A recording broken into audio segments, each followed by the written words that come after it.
Coordenadora do Procon de Sara fala sobre os direitos do consumidor durante o período da pandemia.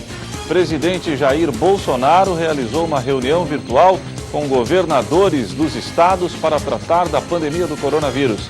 O governo do estado e setor agroindustrial discutem ações para garantir a segurança das atividades do setor. Receita Federal libera consulta ao primeiro lote de restituição do Imposto de Renda 2020. Brasil ultrapassa a marca de 20 mil mortos pelo coronavírus. Brasileiros ainda se dividem sobre a eficácia da cloroquina. Jaime da Alfarra fala pela primeira vez após anúncio de futura renúncia do cargo de presidente do Criciúma Esporte Clube. E ainda os fatos que ganharam destaque durante a semana. As principais notícias do dia você confere a partir de agora. No ar pela TV Primavera de Criciúma, Informe Região.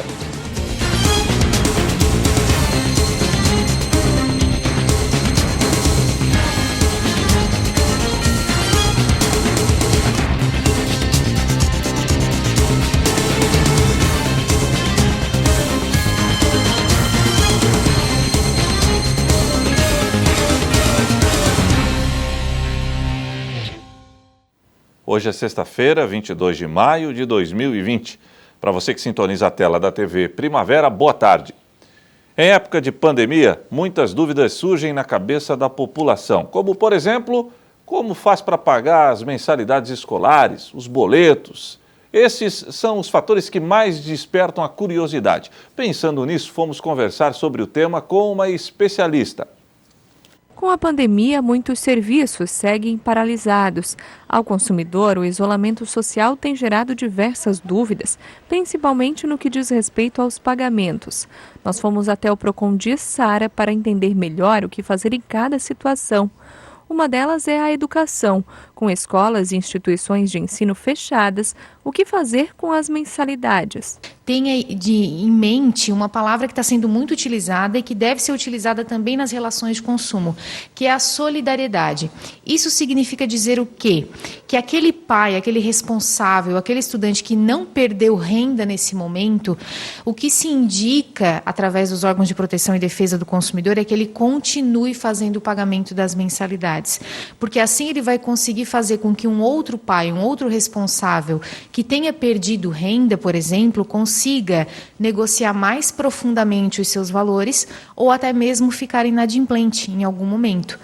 Claro que também, por outro lado, a escola, a instituição de ensino, ela deve ser transparente. O pai deve solicitar, por exemplo, uma planilha de custos para saber se houve redução de algum serviço, como água, luz, ou mesmo comida, para aqueles que estudam de maneira integral, e esses valores serem abatidos também das mensalidades desses consumidores. Lembrando que é mais fácil que a instituição seja transparente e repasse essa diminuição do que fazer, por exemplo, com que esse consumidor possa reincindir o contrato, que também é uma opção sem qualquer tipo de ônus nesse caso. A diretora lembra que é normal que cada consumidor receba, por exemplo, um desconto diferente na instituição. Eu acredito que a casuística, nesse caso, ela deve ser prestigiada. Cada família tem uma peculiaridade diferente e cada um sentiu também e tem sentido de forma diferente as consequências dessa crise. Então, uma família que talvez não tenha perdido renda e consiga continuar fazendo o pagamento é diferente de uma outra família que tinha um pai e uma mãe autônoma que ajudava no pagamento dessa mensalidade que não está conseguindo. Então, particularmente, eu penso que esse consumidor deve também, novamente falando essa palavra, empatia, solidariedade, verificar que nem todas as pessoas tiveram consequências como algumas outras tiveram mais. Então, por isso que a escola, a instituição de ensino deve também ter esse senso, esse bom senso nesse momento, que deve ser de ambas as partes, não só da escola, como também do próprio consumidor, e verificar se há possibilidade, de fato, de alguma redução. E sobre os financiamentos bancários, a diretora conta que é possível tentar uma negociação com o banco para evitar a inadimplência, caso o consumidor tenha tido uma redução na renda e não consiga arcar com a prestação. Tem algumas instituições que já têm explicitado e divulgado amplamente o congelamento, por exemplo, de parcelas habitacionais, como a própria Caixa Econômica Federal, outras também que há uma redução de juros, ou que há, por exemplo, a possibilidade, mesmo que não seja uma prestação prestação habitacional, mas qualquer outro tipo de empréstimo, de mandar lá para frente, né, de congelar isso para agora, mas o consumidor deve lembrar sempre que não há almoço grátis.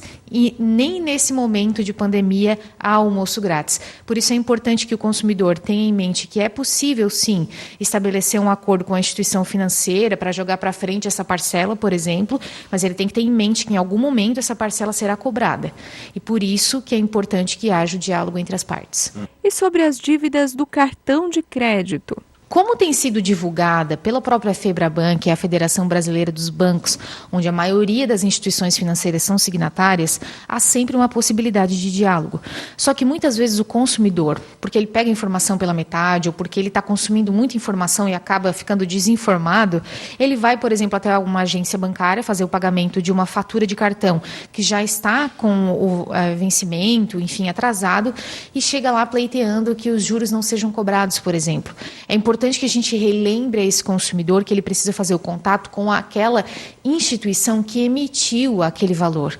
Então, essa conversa deve ser feita com a instituição de ensino, aliás, com a instituição financeira que é a credora daquela dívida do consumidor.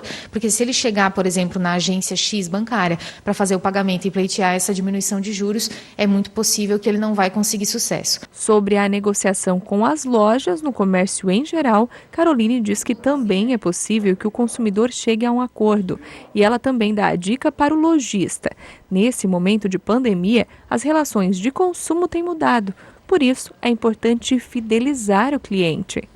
Especialmente porque agora o consumidor ele está vendo na internet uma possibilidade de acabar deixando muitas vezes de fazer as suas compras em lojas físicas, especialmente num momento em que a gente preza por ficar em casa, por isolamento, e mesmo que haja uma perda de renda, o consumidor, eu penso a partir de agora, vai modificar também os seus hábitos de consumo.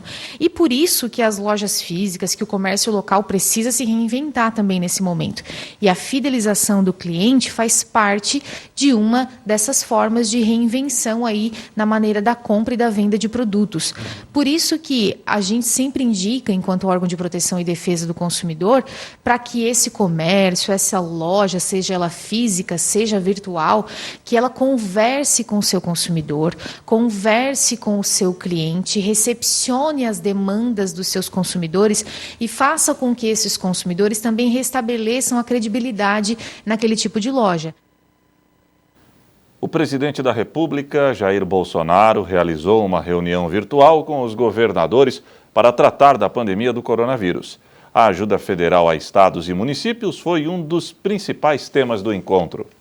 Logo na abertura do encontro, o presidente Jair Bolsonaro confirmou aos governadores que iria sancionar o projeto de auxílio financeiro a estados e municípios. Porém, o presidente pediu aos governadores que o apoiassem nos vetos que ele propôs ao projeto, sobretudo os que barram reajustes salariais a categorias do funcionalismo público durante a pandemia do novo coronavírus. O congelamento de salários era uma contrapartida pedida pelo governo, mas o texto foi modificado no Congresso. Bolsonaro defendeu o congelamento dos salários de servidores até o fim de 2021. Nesse momento difícil que o trabalhador enfrenta, alguns perdendo seus empregos, outros tendo seu salário reduzido, os informais também, que foram duramente atingidos nesse momento, buscar maneiras de, ao restringirmos alguma coisa até 31 de dezembro do ano que vem, isso tem a ver com o servidor público da União, dos estados e municípios, nós possamos vencer essa crise. Ao todo, serão 60 bilhões de reais destinados a ajudar estados e municípios neste momento da pandemia da Covid-19. O texto, aprovado pelo Congresso, também autoriza a suspensão das dívidas dos entes federados. O apelo que o presidente faz aos governadores sobre o congelamento de salários leva em conta o receio da equipe econômica de que os estados utilizem o dinheiro destinado à saúde para conceder reajustes ao funcionalismo em ano eleitoral. De acordo com Bolsonaro, é importante que haja um consenso nesse sentido. Mas o mais importante, se possível, sair uma proposta aqui por unanimidade de nós, ao vetarmos,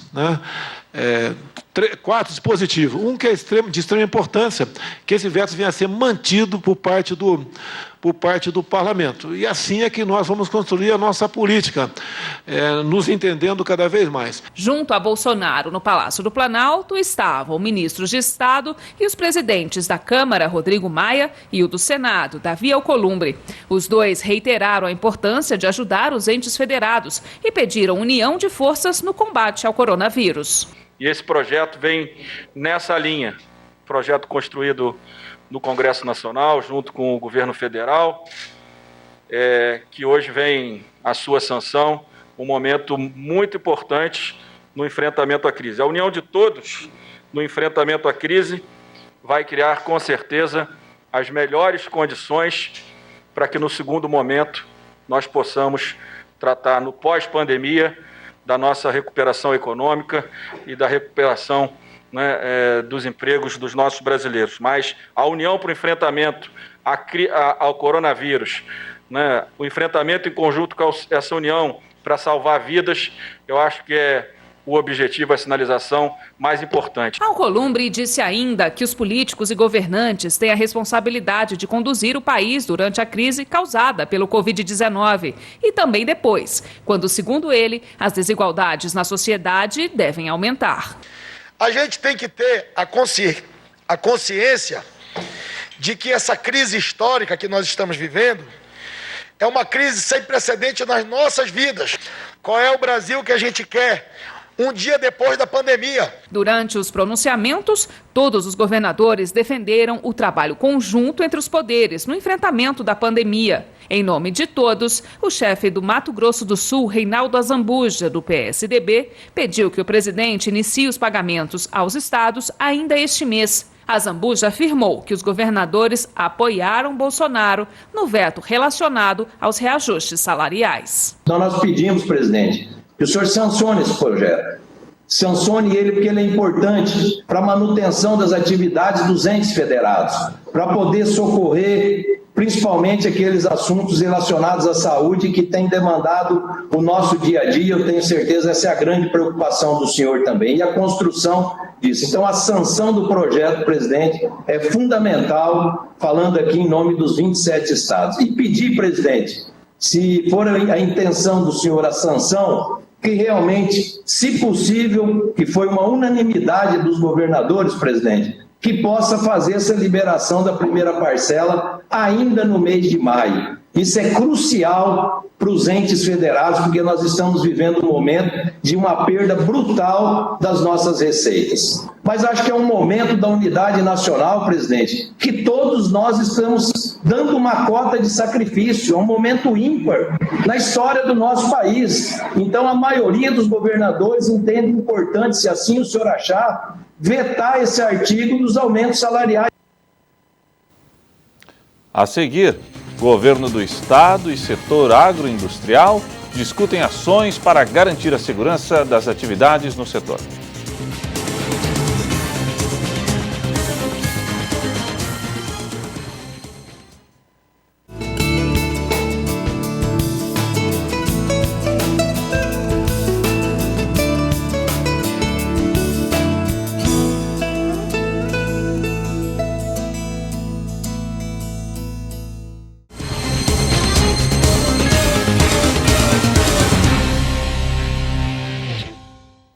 O governo do estado ouviu representantes do setor da agroindústria catarinense.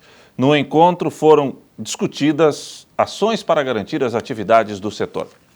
Representantes do setor da agroindústria catarinense se reuniram nesta quinta-feira com o governo do estado para discutir ações que possam garantir a segurança nas atividades em Santa Catarina. A construção de um protocolo de atuação priorizando a saúde de funcionários e a segurança das atividades do setor produtivo foram tema da reunião. Secretários de Estado e deputados que integram a Comissão de Agricultura e Política Rural na Assembleia Legislativa também estiveram presentes. O governador ressaltou a importância da manutenção do setor em época de pandemia. Santa Catarina e o mundo e o Brasil precisam dessa atividade para abastecer seus mercados, para levar alimento à mesa de todas as pessoas. E nós entendemos que o diálogo e a aproximação vão trazer protocolos mais seguros, nós vamos continuar preservando a vida, porque é o que nós colocamos em primeiro lugar aqui em Santa Catarina. Falou ainda sobre a possibilidade de seguir com o trabalho da agroindústria de forma segura. Nós estamos lidando aqui com uma questão, não é de sanidade animal.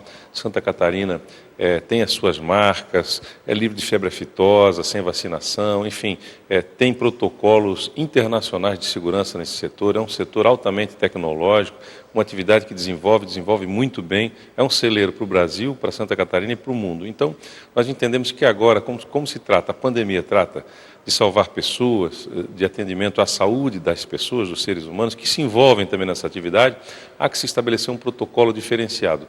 É um momento novo, a pandemia trouxe novidades para todos os setores e nós estamos estabelecendo protocolos alinhados também com os do Ministério para que a gente possa ter uma atuação segura, eficaz, tanto dos fiscais estaduais quanto dos fiscais federais, junto a essas empresas que também têm os seus protocolos, também têm sua equipe médica e, obviamente, prezam pelo trabalho dos seus empregados, porque sem eles elas não conseguem produzir. Então, o alinhamento é pleno, nós acreditamos que estamos fazendo um movimento correto para manter a indústria funcionando, manter os mercados abastecidos e manter o crescimento econômico, fazer a manutenção da economia do Estado de Santa Catarina, que precisa efetivamente dessa atenção dos governos em momento de pandemia. No encontro, representantes das entidades ligadas à agroindústria catarinense elogiaram o trabalho do governo do Estado nas ações de enfrentamento à Covid-19. O governo do Estado, desde o mês de março, ele vem tomando medidas muito restritivas, mas ao mesmo tempo assertivas, na medida em que restringe a locomoção de algumas pessoas, restringe algumas atividades para conter a expansão do vírus. Essas medidas elas estão trazendo atualmente para Santa Catarina um resultado bastante positivo com o número de casos baixos que nós temos e o potencial que o vírus o potencial que o vírus tem se apresentado. E isso nos tem dado conforto também de, como setor, também tomarmos medidas de mesma natureza, também para o cuidado dos nossos empregados, uma vez que andamos em compasso com aquilo que o Estado tem nos proposto.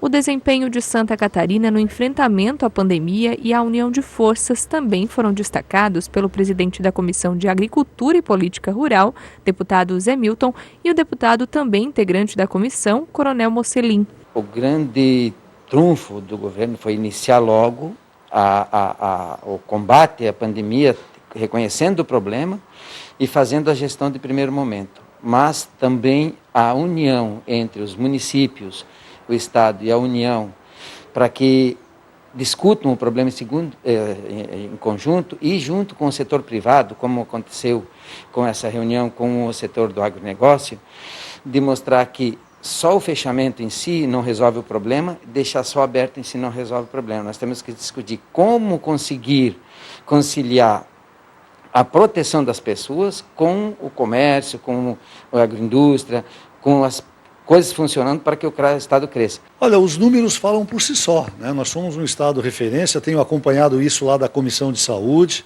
né? O governo acertou em tomar as decisões iniciais de fechamento, agora gradativamente vai abrindo para a sociedade de maneira muito responsável, acompanhando o caminho, e os números de infectados e os números de pessoas curadas demonstram que o sistema está funcionando, né? Tem a ação da Secretaria da Saúde, a nossa rede de hospitais filantrópicos que atuam concomitantemente com as políticas da Secretaria de Saúde, tem sido um instrumento muito grande de permitir com que o catarinense, mesmo na comunidade distante do interior, tenha recebido a atenção que ele precisa no momento. A importância do diálogo entre o governo do Estado e o setor também foi apresentada pelo presidente da Associação Catarinense de Avicultura. Nossos objetivos e os objetivos do governo são convergentes, estamos trabalhando sobre o mesmo caminho, na mesma jornada, com os mesmos objetivos, e viemos aqui para reforçar esses compromissos hoje. E saímos daqui com a certeza que estamos tomando a decisão certa e juntos, porque não tem outro caminho para nós enfrentarmos essa pandemia senão juntos e trabalhando com muito diálogo, porque tem muitos aprendizados sendo construídos nesse momento. E a gente quer continuar, como tem sido ao longo da história do setor e de todo o nosso relacionamento com o Estado, um exemplo de sucesso para o Brasil. Receita Federal libera a consulta para primeiro lote de restituição do imposto de renda. A reportagem é de Débora Correia.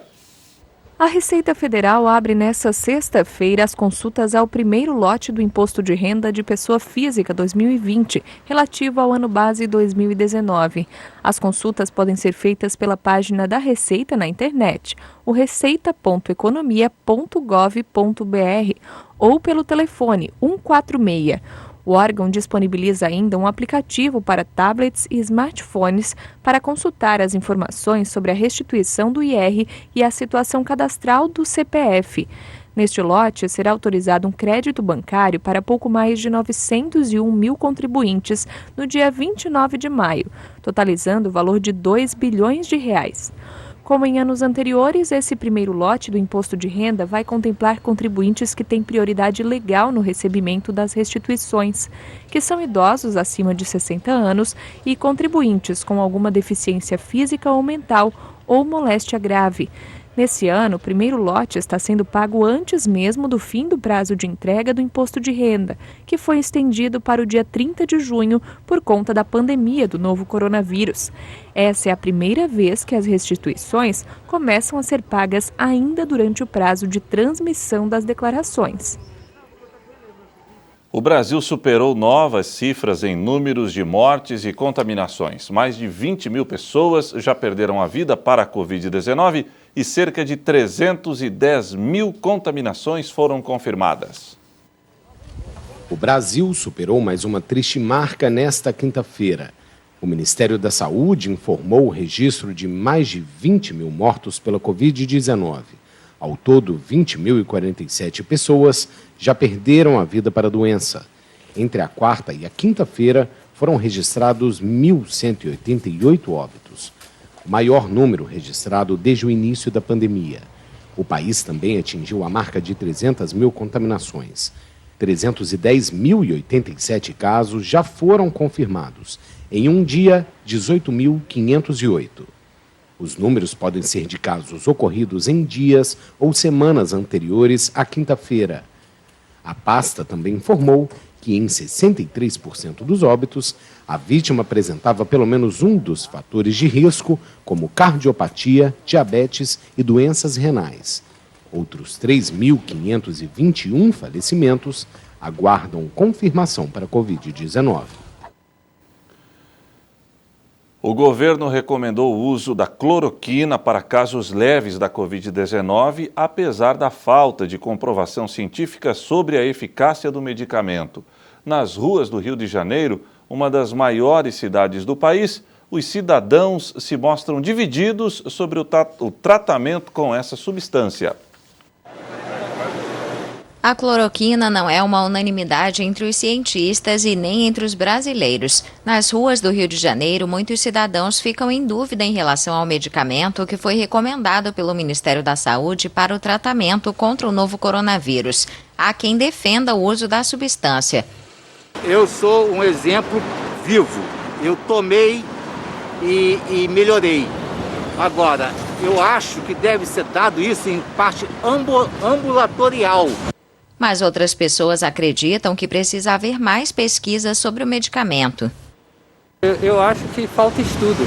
Eu acho que falta estudo sobre o remédio aqui no Brasil e os outros países reprovaram. Então eu acho que seria necessário um estudo melhor. A gente se preocupa com a população em geral, né? Não é só com a situação do país, porque a situação do país já está crítica há muito tempo. Agora, em questão de saúde, está cada vez pior. Principalmente com esse problema aí do corona. O Ministério da Saúde estendeu na quarta-feira a recomendação do uso da cloroquina e da hidroxicloroquina em pacientes com sintomas leves do novo coronavírus. Os medicamentos devem ser combinados com o antibiótico azitromicina, atendendo a um apelo do presidente Jair Bolsonaro. A eficácia da cloroquina contra o novo coronavírus gera polêmica na comunidade mundial. O medicamento é usado para tratar outras doenças como a malária. A seguir, Jaime da Alfarra fala pela primeira vez após o anúncio da futura renúncia do cargo de presidente do Criciúma Esporte Clube.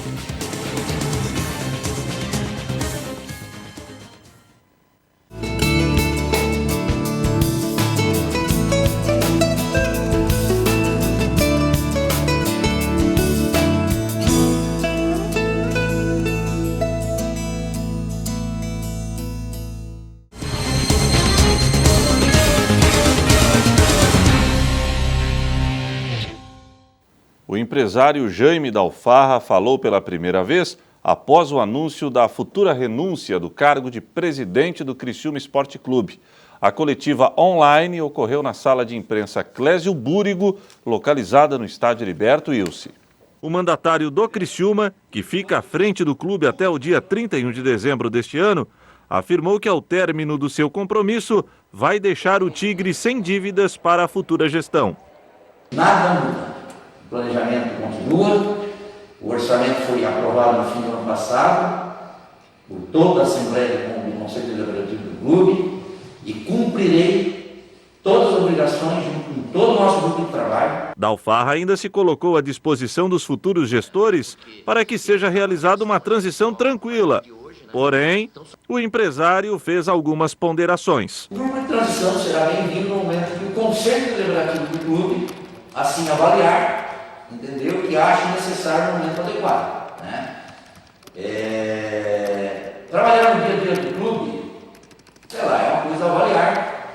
A gente tem todo uma equipe de trabalho muito competente, diretoria, gerentes, dentro do futebol, comissão técnica, e esse plano está seguindo criteriosamente com o objetivo de fazer um belo trabalho nas quartas de final do Catarinense e também buscar de toda forma acesso ao brasileiro.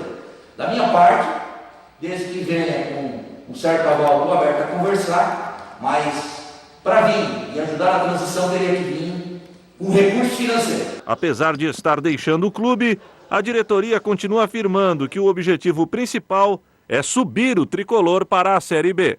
Desde dezembro do ano passado, a gente já fez nosso planejamento para a temporada de 2020, né? Seja ele no Campeonato Catarinense e no Campeonato Brasileiro da Série C. Então a gente já tem nossos planejamentos traçados, nossos objetivos, nossos investimentos, como o presidente já colocou aqui. E o torcedor pode ficar tranquilo que nós que estamos aqui na frente do futebol do Criciúma nesse momento, estamos trabalhando muito, mas muito mesmo, para que a gente volte, pós-pandemia, buscar a classificação para uma semifinal do Campeonato Catarinense e depois disso, com o Campeonato Brasileiro, com a tabela formada, objetivo traçado de voltar à Série B, indiferentemente de qualquer coisa. E para fechar o Informe Região desta sexta-feira, vamos conferir os fatos que ganharam destaque durante a semana no sul de Santa Catarina. Segunda-feira, Tribunal de Justiça de Santa Catarina é destaque nacional em desempenho durante a pandemia do coronavírus. No primeiro momento, eu sempre enfatizei a necessidade de estarmos num módulo adaptativo o tempo todo. E isso vem acontecendo, né? A par de toda a nossa estrutura da tecnologia da informação, as nossas plataformas digitais estão atendendo de uma maneira adequada, a nossa equipe da Diretoria de Tecnologia de Informação é muito competente e a vontade e a motivação dos servidores e dos magistrados. Em meio à crise da Covid-19, Criciúma registrou a abertura de aproximadamente 300 empresas. Com certeza, a gente tinha uma expectativa que seria um número muito baixo, né, em função da situação que todos nós estamos vivendo, e quando na verdade a gente teve uma surpresa muito positiva, né, no que se refere à quantidade de empresas abertas em comparação com o mesmo período do ano passado. Então, numa situação como a que a gente está vivendo hoje, que é única na história da humanidade. Terça-feira, segue indefinido o retorno das aulas na rede estadual de ensino. As aulas presenciais continuam suspensas conforme o decreto 587 de 30 de abril, que aponta que as aulas estão suspensas por prazo indeterminado. Portanto, o governo mantém essa posição e nós, no Estado, continuaremos trabalhando nesse formato de ações não presenciais. Protocolados 5 pedidos de impeachment do governador Carlos Moisés na Assembleia Legislativa de Santa Catarina. Após a entrega do pedido de impeachment, o presidente da Assembleia Legislativa encaminha a documentação para a análise da Procuradoria Jurídica da Casa, que vai verificar se a representação atende aos requisitos legais e formais necessários para a instauração de um processo de impedimento. Após a manifestação da Procuradoria, o presidente decide se recebe ou não o pedido de abertura do processo. Quarta-feira, PSL de Santa Catarina suspende 4 deputados estaduais da ala bolsonarista. Entre eles, presidente da CPI dos respiradores artificiais. Bom, olá a todos, eu recebi essa mensagem do meu pedido de suspensão do Partido Social Liberal. Eu já tinha recebido anteriormente uma comunicação de um pedido de expulsão, então não me surpreendeu muito, né? Me surpreendeu somente o fato de que ela se dá, né, em meio a um estado de calamidade, um estado emergencial dentro do estado, em que todas as atenções deveriam estar voltadas ao combate ao Covid-19 e não a situações político-partidárias. Secretaria de Assistência Social de Criciúma faz mutirão para assistir moradores de rua em época de pandemia. Nesse momento, sentiram a necessidade, precisaram e procuraram assistência social, principalmente para o atendimento emergencial do auxílio alimentação, que é a conhecida cesta básica, como também para orientação e auxílio no preenchimento do cadastro do aplicativo para o acesso dos R$600. Então essas têm sido as duas maiores demandas nos nossos CRAS e unidade central. Quinta-feira, estiagem traz extrema preocupação a Cocal do Sul. Nós temos 3 barragens que hoje abastecem Cocal. Esta onde estamos aqui, que é a barragem Linha Tigre, responsável por 70% do abastecimento de Cocal, que hoje trabalhamos com ela com 10% da sua capacidade. Temos a barragem da linha Ferreira Pontes, que ela também está trabalhando com 10% da sua capacidade. Governo do Estado volta a autorizar a realização de cirurgias eletivas.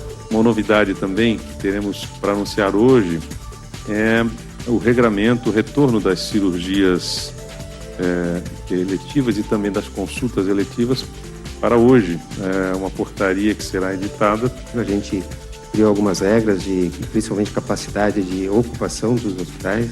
A gente está determinando um número próximo a 50% dessa capacidade para que se possa entender nas próximas semanas a evolução do cenário Covid.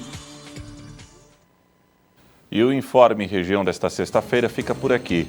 Voltarei amanhã, 20 para o meio-dia, com o Boletim Primavera. Para você, uma boa noite e até amanhã, então, se Deus assim permitir.